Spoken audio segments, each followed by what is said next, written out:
On a vu quoi? On a vu du Berserk, on a vu du DC Comics. Maintenant, on va se pencher sur les autres licences.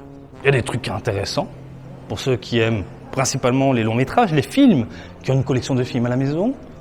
Il y a du Godzilla, il y a du Predator, il y a du Jurassic Park. Bref, salut à toutes et à tous, Marty Japan. On y va. On va voir ce qu'il y a dans les environs. Allez, c'est parti. On va commencer, les amis, avec ici du Godzilla versus Kong. J'en ai marre de souffler, en fait. J'en ai vraiment marre de souffler, de dire que c'est incroyable, de dire que c'est impressionnant, de dire que ça envoie du lourd, parce que c'est le cas. Alors, en référence, vous avez quoi? Godzilla Life Size et buste, ça s'appelle. Donc c'est un buste géant. Oui, ça se voit de toute façon. Par contre, c'est pas taille réelle. Hein. Taille réelle, faudrait un building. Alors, on voit l'aspect écaillé de la peau, magnifique. Et je vais remonter vers le visage, messieurs, dames, vous allez devenir fous. Regardez-moi ça. La gueule est impressionnante. On voit les petits crocs. T'as mangé quoi, toi, aujourd'hui? On sait pas. Quelques humains. Merde, ils parlent. Bref, c'est plutôt pas mal. J'aime beaucoup les textures, j'aime beaucoup le rendu, j'aime beaucoup comment c'est présenté au niveau des couleurs. Hein, par exemple, sur les extrémités, on sent le côté usé de la peau, un peu fatigué. Voilà, j'aime beaucoup. La bouche, donc cette gueule large, bien colorée. Et ce que j'aime aussi avec cette statuette-là, il y a ce côté un peu terne au niveau des couleurs. C'est pas agressif à l'œil et j'aime beaucoup comment c'est présenté. Parce que, regardez, vous avez en dessous une espèce de temple. J'ai pas vu Godzilla versus Kong, hein. Mais c'est pas mal. C'est super bien foutu. Voilà, une espèce de chapelle de temple avec de la lave qui coule. Lourd, hein. Franchement super lourd. Voilà. Des hiéroglyphes. Je sais même plus parler, bordel de merde. Là, on voit des petits symboles sur les côtés et tout. C'est vraiment très très bien. Bref, on enchaîne avec un Godzilla. Cette fois-ci, où on peut voir le corps en entier. Je recule pour vous montrer la taille du truc. C'est dingue. C'est hyper dingue. Donc, allons-y. Visage de fou furieux. Gueule bien foutu, c'est limite hyper profond. Vous êtes à l'intérieur de la bouche de Godzilla, de la gueule de Godzilla. La langue, regardez, magnifique, bien détaillée. Ils auraient pu rajouter un peu de baffe quand même. Ah bah oui, autant rajouter le petit côté réaliste. Vite fait le support, on est sur un décor détruit, chaotique, post-apocalyptique. Tout ce qui finit en tic, les tics, tic et tac. Ensuite, donc une peau bien travaillée. T'as l'impression que si tu vas toucher une espèce de lézard. Tu vois ce que je veux dire? Un peu comme un caméléon. T'as déjà touché un caméléon? Moi j'ai déjà touché un caméléon. Ben voilà, à peu près comme ça. Ou un iguane. C'est mieux un iguane. Plus un iguane. Un iguane, voilà. Non, ça tue. Franchement, il n'y a rien à dire.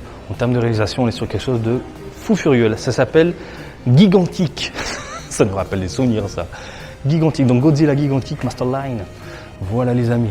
On enchaîne avec une Kong's Battle Axe. Donc ça, ils ont sorti directement la hache de King Kong. Et elle est hyper bien foutue.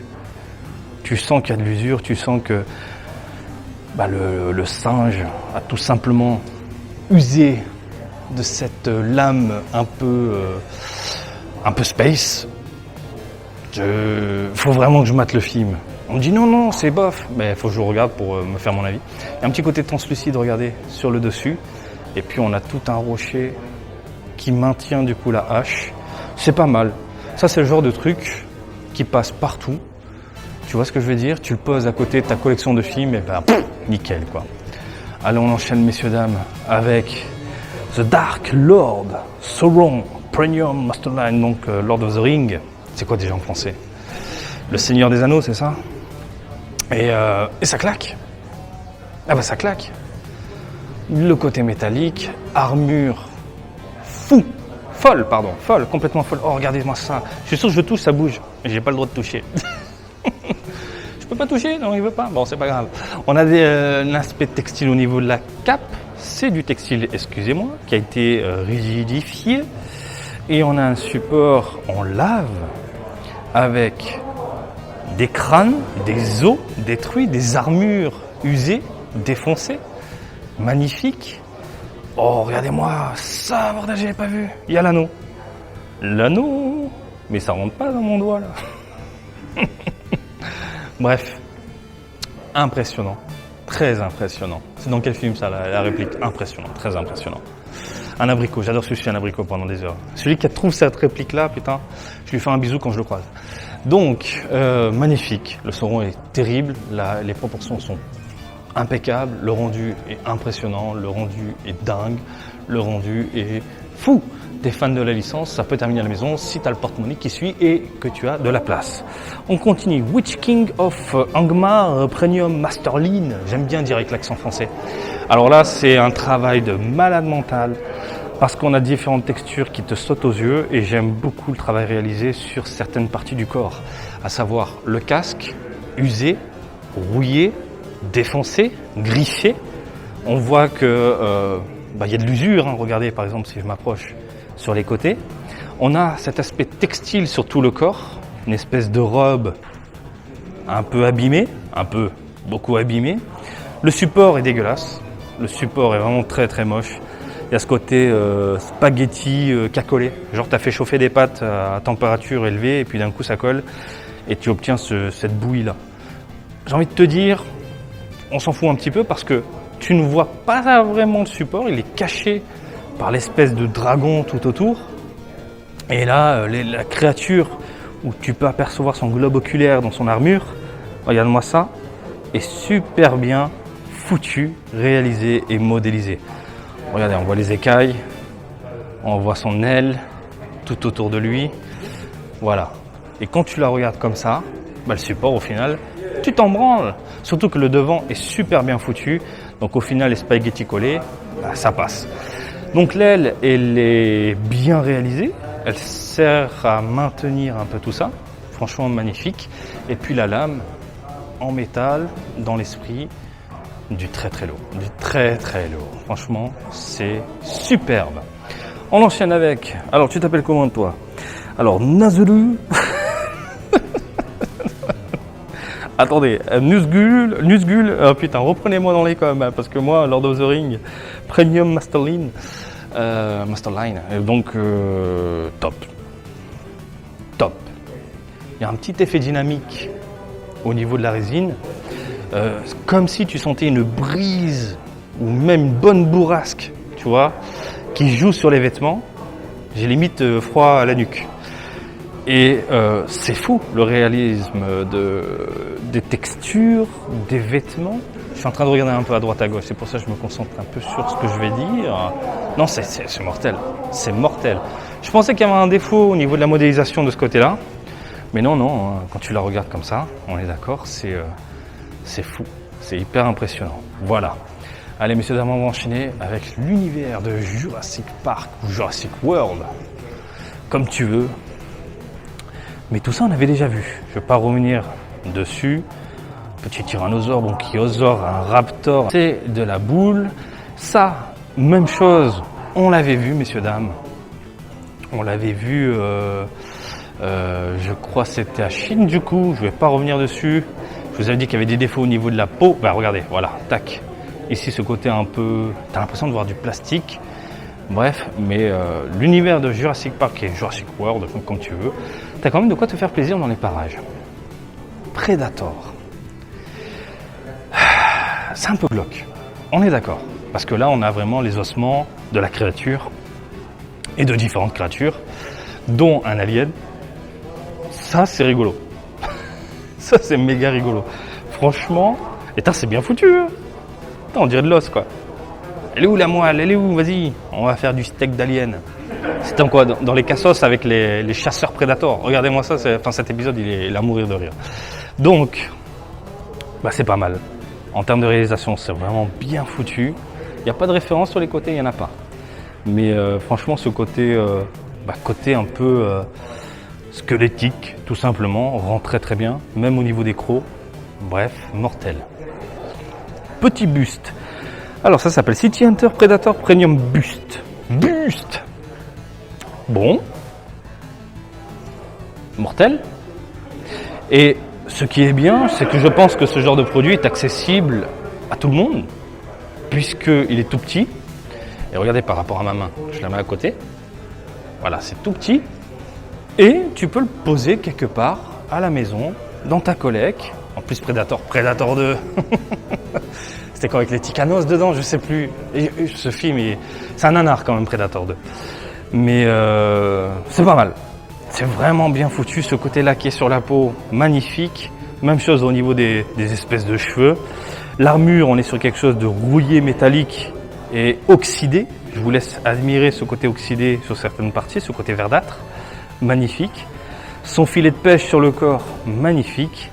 Et puis d'un coup, tu as la version en mode mammouth. City Hunter, Predator, Museum, Masterline. Là, c'est la version mammouth. Là, c'est pas juste, voilà, un petit bout de peau, machin. Non, non, tiens, version mammouth, avec sa lance de l'espace, avec son filet de pêche qui peut servir à choper des humains et on les bouffe à midi. Non, c'est hyper impressionnant. Hyper impressionnant. Oh là, les pieds, la réalisation sur les pieds, c'est dingue. C'est dingue. Alors, ils ont foutu un petit côté laqué, brillant, verni même, j'ai envie de te dire, ici sur le centre. Puis après, on passe sur quelque chose de mat sur les côtés. Franchement, c'est super bien foutu. On a la même chose au niveau des cuisses, au niveau du buste, au niveau du cou et des biceps. Non, c'est hyper impressionnant, quoi. Le petit squelette, enfin les têtes, les crânes sur les côtés, on est sur du mat. Et tout le support, on est sur quelque chose de métallique, rouillé, usé, oxydé. Non, c'est impressionnant. Le casque, il est fou. Regardez, le détail sur le casque, il est fou, complètement fou, quoi. Bon, vous avez d'autres têtes dans les parages. Bon, les têtes, j'imagine que tu peux virer, du coup, celle-ci, et tu peux mettre celle-là ou celle-là. Il est vénère, hein. De ce côté-là, il est ultra vénère. Qu'est-ce qu'il a bouffé, lui? Un petit chat. Alors, Megatron. Ça, on l'avait vu durant le showcase. Et ben, le Megatron est quand même colossal. Il y a un petit côté Iron Man, voire Power Ranger qui en ressort, voire Kamen Rider également. T'as perdu ma tête, t'inquiète pas, je suis là mon coco. Voilà. Et le dragon sur le devant est juste dingue. C'est taré. À l'intérieur de la gueule, on a un aspect mat. Après, sur le côté, on a du métallique.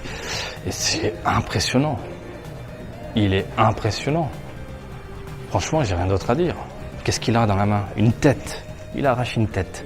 D'accord. Et le support, on est sur de la lave, en train de gicler un peu dans tous les sens, plutôt bien réalisé.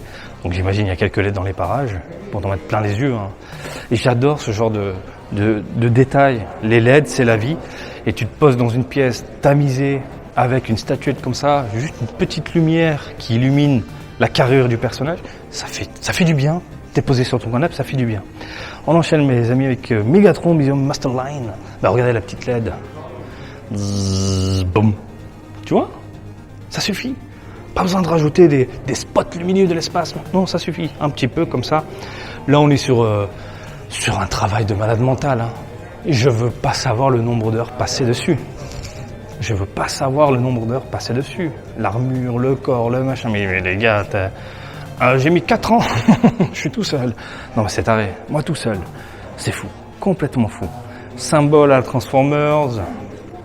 Une carcasse posée du coup sur le support. Et puis le Megatron comme ça. Au bout d'un moment, j'ai plus rien à dire. Hein. Ça parle tout seul. Voilà, il y a un aspect usé, abîmé sur le devant. Il y a des dégradés, des couleurs bien foutues, différentes tonalités, les petites LED qui vont bien. Non, franchement, j'ai rien à dire. Par contre, si tu mets les deux à la maison, côte à côte, bah, c'est un peu la galère. On est sur quelque chose de beaucoup plus léger, de beaucoup plus clean. Alors, comment tu t'appelles? Alors, le Side Sweep Museum Masterline, c'est tout petit, c'est sympathique. Ça peut aller dans n'importe quelle baraque, même chez moi au final. Voilà, une petite résine comme ça passe à la maison. Ça passe. C'est nickel, c'est bien foutu. Tu peux la poser quelque part, c'est presque aussi grand qu'une figurine de 35 cm, une gigantique. Je dirais une gigantique, pour te donner une idée un peu dans l'esprit. Bah franchement, oui, ça passe. Ça passe. Le support prend de la place, oui, mais la petite statuette, elle est impeccable. Vous avez les roues, regardez, légèrement usées également de ce côté-là. On sent que ça a roulé. Le corps, il y a quelques parties rouillées. Il y a limite de l'humidité, bien foutu. qu'est-ce que je peux vous dire? Il y a du métal. Et la réalisation est dingue, même pour un produit aussi petit. Par rapport aux autres, hein, voilà. Et ça reste quand même fou. Vous avez 2 petites têtes avec des LED. T'aimes bien? Moi aussi j'aime bien. Voilà. J'aime bien le délire, j'aime bien les têtes. Bref, dans tout ça, si je devais en choisir une, je sais pas. Le petit Predator. Voilà, le petit Predator. Voilà, le City Hunter Predator. Ça a de la gueule. Et pour le reste aussi, ça a de la gueule. Hein. Franchement, j'ai rien d'autre à dire. C'est ça qui est bien aussi avec Prime. Le fait d'avoir différentes licences et pas uniquement focalisé sur le jeu vidéo, les animés, les mangas. Il y a des films. Et les grands fans de cinéma peuvent se régaler avec ce genre de produit à la maison. Si tu as le porte-monnaie qui suit et, encore une fois, la place. J'espère que ce petit tour en ma compagnie t'a plu, mon ami. Comme d'habitude, je t'invite à me suivre sur Twitter, Facebook et Twitch. Marty Japan. Et je te dis à très bientôt. Allez, salut, bisous, ciao, ciao!